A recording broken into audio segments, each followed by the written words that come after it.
Hello, and I am back. Hi. So today I'm going to talk about INTP relationships. This can be applicable to all sorts of relationships. It doesn't just have to be significant other type of relationships. Also friendships, whatever other kind of relationships exist. So yeah, let's start. This is an ideal INTP relationship. If all these criteria are met, I think um, for the I think the relationship would be successful. So let's start. Number one, someone respects INTP's personal space. INTPs are very closed off, rather detached human beings, so they like it better if other people, um, learn to give them space, provide them with the sort of time that they need to themselves. They're deep thinkers. They're very much in their head. They don't talk about everything that they think about. So they really do respect personal space. And if they see that someone's making an effort to actually provide them with the personal space that they need, they really appreciate it. Number two, they're not too clingy. This kind of comes with the personal space thing. So it's kind of the same point, but I'll just elaborate on it. Constantly calling, texting, blah blah blah. It's it's kind of frustrating and annoying for an INTP because, as I said, they really cherish their time alone. They like it when they're on their own. This may have something to do with interdependence as well. Independence as well. Now, number three, we've got freedom of thought. INTPs are explorers, analysts. They see, most everything that they can. They try to analyze it and then make sense of it. So, which makes them rather opinionated at times because they're just like, I know all this and everything that I know is right. Therefore, um, you know, this is this. So if an INTP can say that, something, if they just say a statement, they would like it to be accepted, or um, what I'm trying to say is they do not like other people imposing their views on the INTPs because whatever conclusions INTPs are at, they're there because of a reason. They're there because they've done their own research. So when someone comes to them and says, hey, you're wrong, they'll be like, fine, I'm wrong, but why? And if they don't have a suitable answer or an answer that does not satisfy an INTP, um, and it's just imposed, that view is just imposed on them, it's rather frustrating for them. So they really do like freedom of thought in a relationship. Number three, someone who likes deep philosophical conversations and thoughts. I think this is extremely important for an INTP. I've not seen one INTP who hasn't had an existential crisis. So, someone who can actually relate to them on that sort of a note, it's extremely, it's like, wow, I'm not the only one. There are other people too. And now I can just talk to this so and so person about this without them thinking that I'm morbid or whatever, but because INTPs, as they're extremely logical, so they usually look at things from a one, no, but they look at things from every perspective. And um, I don't think, for most INTPs, I don't think the thought of the normal things that scare people scare an INTP. So, yeah, I'm sorry if I sound dull. I haven't had my cup of coffee yet. Then, someone who contradicts them, freedom of thought versus contradiction is completely different in this context. So, when someone who's debating with them or contradicts them, it really does stimulate the mind of an INTP. They're like, whoa, finally someone I can have a good debate with. So they argue with so and so just so that they can, um, just to have a good debate, which INTPs are analyst critical thinkers, so they like seeing everything from every perspective rather than just one flat viewpoint.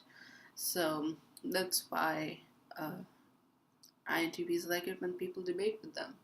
So I think in a relationship, it's kind of fun to have someone to debate with, because then you can have nice arguments. And I know it's kind of ironic in the use of words nice and argument, but yeah, as I said, it really does stimulate an INTP, and it helps them think from different points of views. Therefore, they do prefer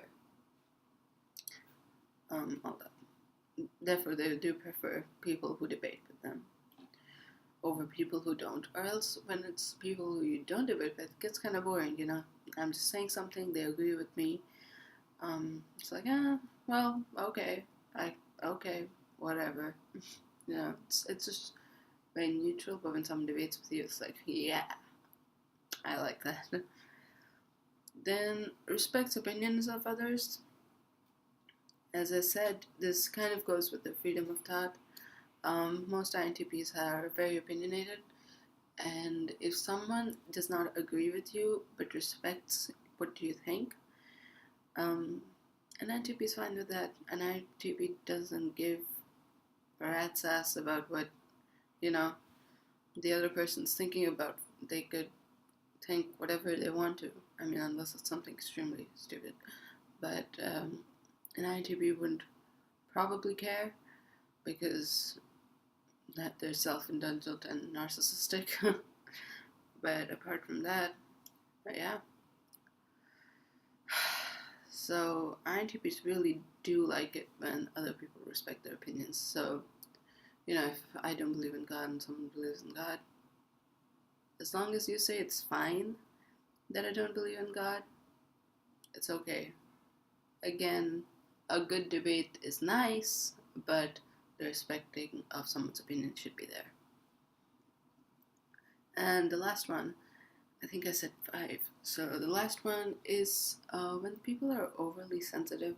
INTPs have issues with that, sort of. This also kind of relates to the clingy part. It's just INTPs are very honest and straightforward. So when someone, asks for an opinion about them, the INTP will tell the truth, because that they usually don't understand the mindset of other people. So they'll just give you the answer that you asked for, and they'll be completely honest and truthful. So when someone's overly sensitive or critical or emotional, INTPs have a hard time handling that, because it's like, hey, you asked me for this, so I gave it to you. And then if you come to me and you start crying because of something that you said, an INTP will just tell you the truth. So, yeah. INTPs, as I said, have a great respect for truth and honesty. I don't know if I said that, but yeah, they do have a great respect for truth and honesty. So these are what it is. I think these are ideal benchmarks. Not benchmarks. These are ideal bullet points. Just literally have written it in a INTP relationship. Now, INTP relationships that I think other types who get along well with INTPs are INTJs, I think.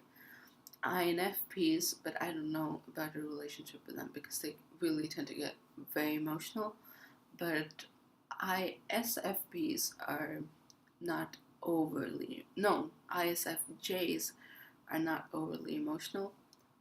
I think so. ISFJs, INTJs, and other INTP types are really compatible with the INTP type.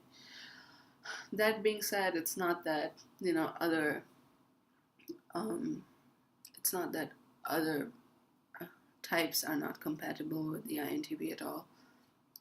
one of my best friends, I have two. One's an INTJ, and the other one is actually an ESFP.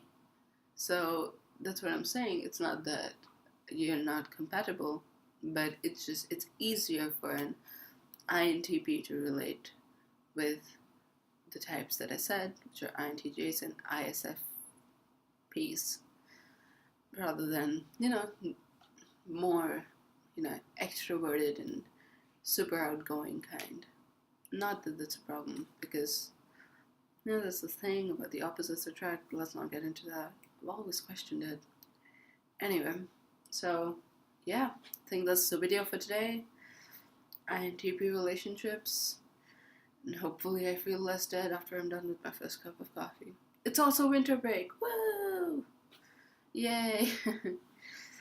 So, expect a lot of videos if you're interested. I don't know. Okay, see you later, alligator, in a wild crocodile.